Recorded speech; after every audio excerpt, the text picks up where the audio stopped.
आप अपने आप को जांच लो, नाप लो कहां बैठे हुए।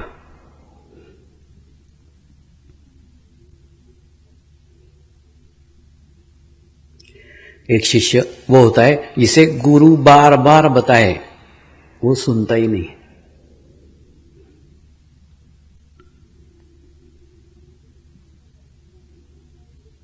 एक ही बार बार गुरु बता रहा है, बार बता रहा है यानी गुरु जिस अर्थ में बता रहा है उस अर्थ में शिष्य नहीं समझ रहा है, फिर कम्युनिकेशन गैप।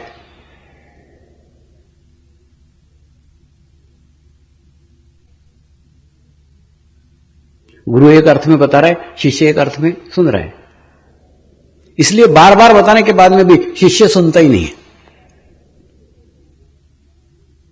गुरु को बार बार अपनी बात दोहराना पड़ती है और गाड़ी आगे नहीं बढ़ पाती, वो वहीं का वहीं खड़ा रहता है।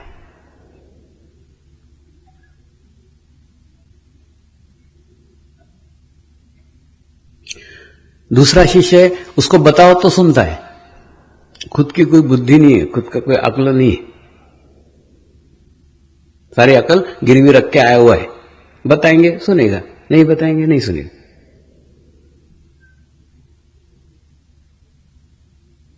ये दूसरी कैटेगरी।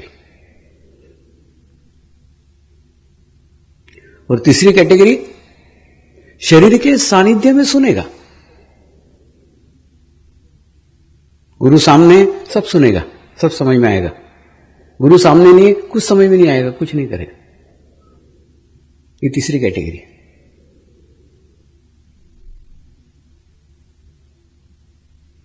और चौथा कैटेगरी का शिष्य है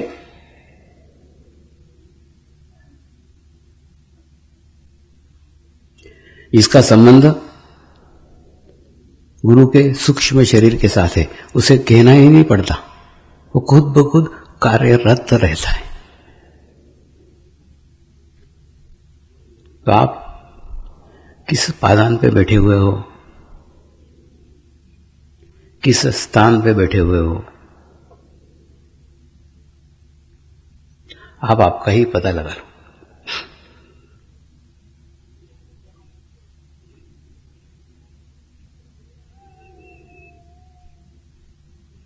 दो 2007 में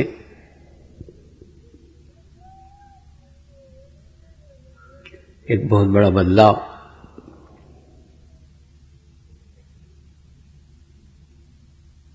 सारे विश्व में होने वाला है।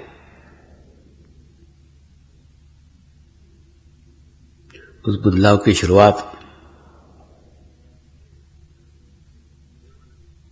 आपको आपसे करना होगी।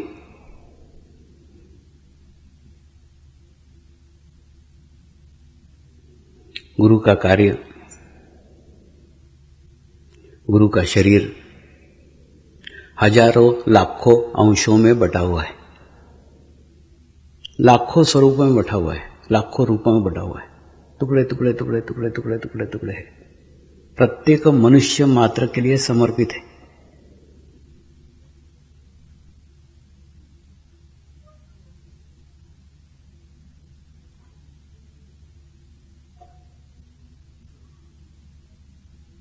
तो आप उसके अस्तित्व के साथ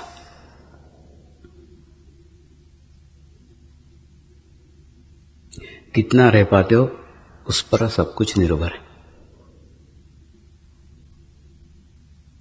उसका अस्तित्व सामूहिकता में छुपा हुआ है, कलेक्टिविटी में छुपा हुआ है।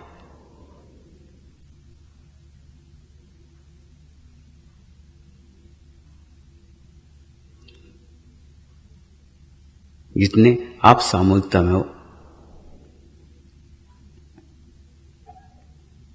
जितना आप कलेक्टिविटी में हो,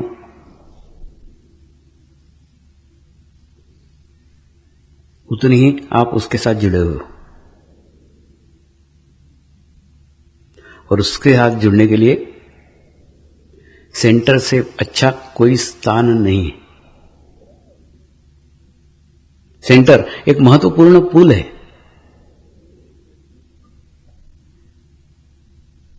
जहां से आपका संपर्क उसके साथ उसकी शक्तियों के साथ, उसके शक्तियों का संपर्क आपके साथ होता है।